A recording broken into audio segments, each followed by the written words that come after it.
the guy? 17-year-old Justin Gates is one of 11 teenagers who spent part of the summer getting a behind-the-scenes look at the West Palm Beach Police Department and finding out what it's really like to be a cop. He's not a cop! Take him down! Sir, put the gun down! Just shoot me! The Palm Beach Lakes High School senior took part in the new Building Bridges program at the department, a paid internship designed to improve communications between police and young people, starting right at the top with Chief Adderley. I mean, your 17th day, and the next thing you know, 27. They get to know who we are, we get to know who they are. They understand what our challenges are. Those challenges include outside pressures, among them a call to defund police forces across the country at a time when activists have been protesting the use of deadly force by cops, starting with the death of George Floyd. 9 minutes of silence for George Floyd. While these interns say they've never had negative encounters with West Palm Beach police, some say they have had moments in nearby towns when they felt threatened by cops.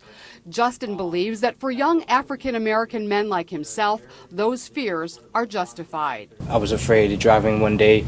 I come across the wrong cop. Boom, that's my life right there. It was a concern that officers leading the program faced head on. If you are constantly inundated with somebody that something is, they're always bad, or they're crooked, or they're this, or they're that, and they're racist, or they're this all the time, then you're going to start to believe that narrative, right? So at the height of the COVID-19 pandemic, with masks in place, police spent 5 weeks trying to change that narrative, with the most intense experiences occurring in this room, where the teens participated in hands-on exercises using the crime scene simulator, just like cops do when they're training. Walk away! Can you put the weapon down? Can you put the weapon down? Sir, put that down. Sir, put that down. We get fed a lot of these stories about police being either, well, a lot of the times it's just being evil, you know, like they're out killing, you know, innocent people. The side that I saw for them was they go through stress, they go through anxiety, they have to stay calm in these shoot, don't shoot scenarios and stuff like that. And as the teens discovered, police have to do that in a variety of real-life scenarios, from hostage situations with the SWAT team to searches for weapons, drugs, or suspects with a canine. During the series of lectures, demonstrations, and dialogues, police hope to show the interns that their jobs are complex, difficult, and unpredictable. They can see us as people and humans that really want to help, you know, and hopefully they can make a difference as well. As for the teens, most said their time at the police department taught them to look at cops a little differently, or at least to keep an open mind. Officers are still human at the end of the day, and they go through things like regular people too. This could be my mom, this could be my dad that goes to work every day, that risks their lives for other people that they don't even know. And while some of the interns say they don't think they're cut out for a career in law enforcement, do you think you could do it? Hell no. Hell no. No way. Among these aspiring lawyers, psychologists, business people, and teachers, there may just be a future cop or two as well. This is Sheryl Kahn reporting for WPB TV. At Howley's Diner on South Dixie Highway, car hops wearing masks and gloves are taking orders from people waiting outside in their vehicles. How are you guys today? When the bags of food are delivered, no money will be changing hands, because this is part of an effort spearheaded by Howley's owner Rodney Mayo to help feed restaurant and hotel workers laid off during the COVID-19 pandemic. That includes 650 employees who work at his 17 area restaurants. Just to sit in a room and have to let 650 people go and then hear about their families of 4 and 5 children at home, I just couldn't handle it. So Rodney decided to find a way to at least feed those who've been laid off and their families, whether they worked for him or not. He and his friends started the nonprofit Hospitality Helping Hands to collect cash donations and arrange for closed-down restaurants to donate their perishable food.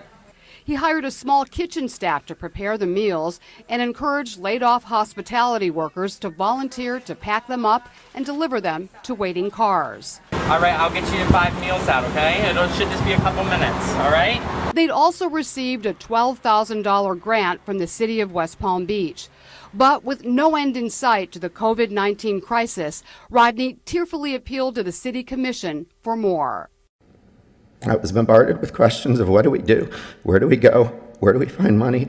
His appeal worked. The City Commission is also going to get a resolution brought before them in an emergency meeting next week to provide an additional $50,000 in assistance. The money will be used to pay for hot meals like these, which vary daily. They're a big help to many, like bartender April Bello, who was laid off last week along with her husband, leaving them struggling to pay their bills and feed their 2 kids. It's gut-wrenching, because you do everything, some people work paycheck to paycheck, or day to day when you make tips as a bartender. So to have no food in your home is just, it's scary. It could be weeks or even months until April and other hospitality employees go back to work. Even with a bare-bones operation and city grants, it won't be easy to keep this up, so Rodney is asking for the public's help. To find out how to donate, volunteer, or pick up a free meal, visit hospitalityhelpinghands.org. This is Sheryl Kahn reporting for WPB TV. Marcus Laws spends a lot of his time walking around West Palm Beach talking to people who may be homeless. You got somewhere that you staying right now? No, I'm not. Okay. I ain't never been like this. As the city's new homeless services coordinator, working within the Department of Housing and Community Development, Marcus is tasked with finding out who needs help and how to match individuals with available programs and services. To make sure that all agencies within the city of West Palm Beach and Greater Palm Beach County are working together efficiently and effectively in serving homeless population. His appointment is one of the ways Mayor Keith James is addressing the issue of homelessness, partnering with local nonprofits and businesses to provide services for homeless people and to reach the people who need those services. At the top of the list, assistance in finding affordable housing. I ain't done nothing. You ain't did nothing? Marcus helps clients by finding out what services they qualify for due to low income, disability, veteran status, or a variety of other options, and then helping them apply for those services if they agree to do so. Sometimes, Marcus says, those who could use help aren't ready to accept it, especially if they're substance abusers or suffering from mental illness or have been homeless for a long time. I mean, it's something to think about, Even when they do agree to apply for housing, there may be nothing available right away. The city is planning to build more affordable housing developments like the newly opened Georgian Gardens, as well as upcoming supportive housing for people with medical and mental health issues. Still, even when there is housing available, Marcus says convincing some of those who've been on the streets for a long time to accept his help is never easy. And that's something you're interested in, want to try out? I'll give you a call. Give me a call? Okay. You do need a lot of empathy. You do need a lot of patience in order to do this.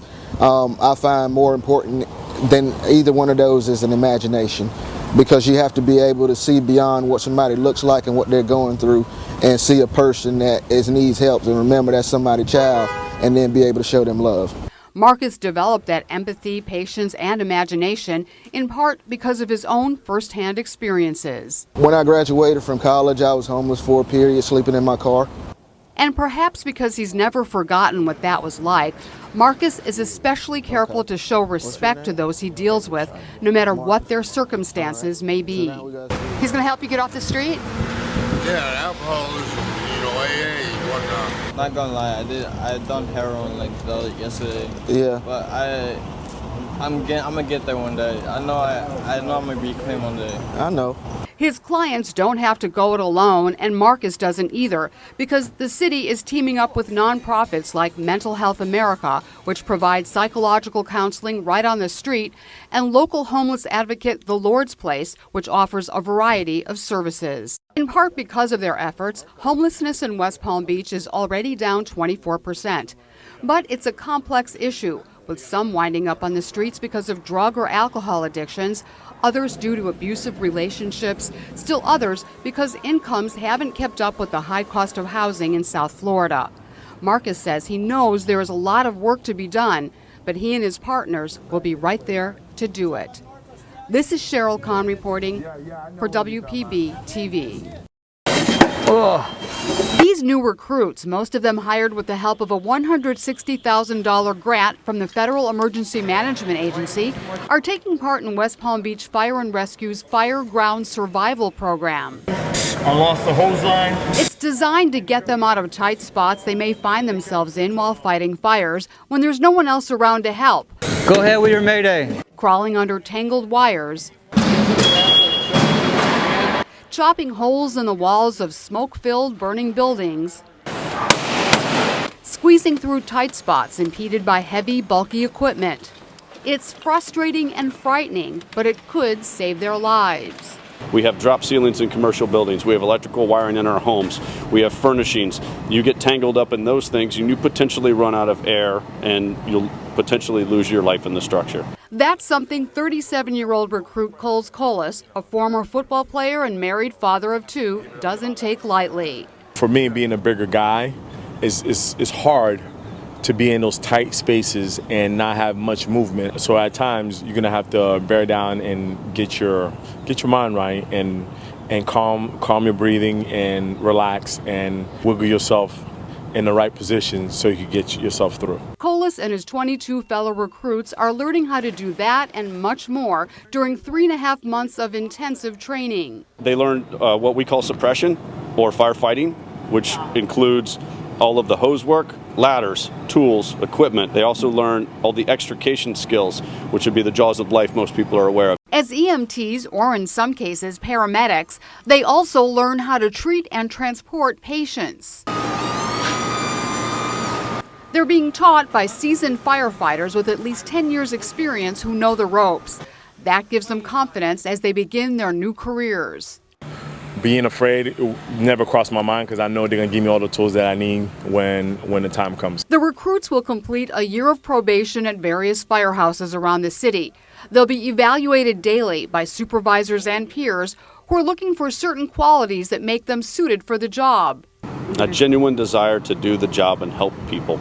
Coles Colas says he definitely has that desire because while he thought playing football was a dream come true, to him, being a firefighter means so much more. Football, you lose a game and you go home, you pout about it and that's the end of it. But here, if you don't do what you're supposed to do, somebody may get hurt and somebody may die and that's a big deal.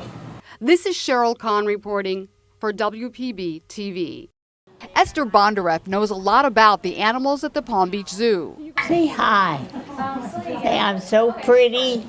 After all, she once chaired the zoo's board of directors. She's been volunteering for 27 years, going through the same training as everyone else. They've taught me to be patient, which is a difficult thing for me, and to greet everybody the same way. But what makes her different is her age. Esther is 99 years old and still going strong. Her philosophy is simple. If you want to stick around, you have to move your body and your mind. And you have an interest to get up for in the morning. She gets up in the morning to help with the crowd at shows like this one and behind the scenes, too. There you go. Thank you. Kids who run into the zoo's oldest docent can expect a pop quiz. What does the frog say? Ribbit, ribbit. And while most who meet her admire Esther's get up and go, some people just don't get it. They think I'm nuts. They thought I should be home, maybe sitting in a wheelchair and knitting or something. Esther says that's not going to happen because according to her, this is the new 99 and she's not planning to slow down anytime soon. This is Sheryl Kahn reporting for WPB TV.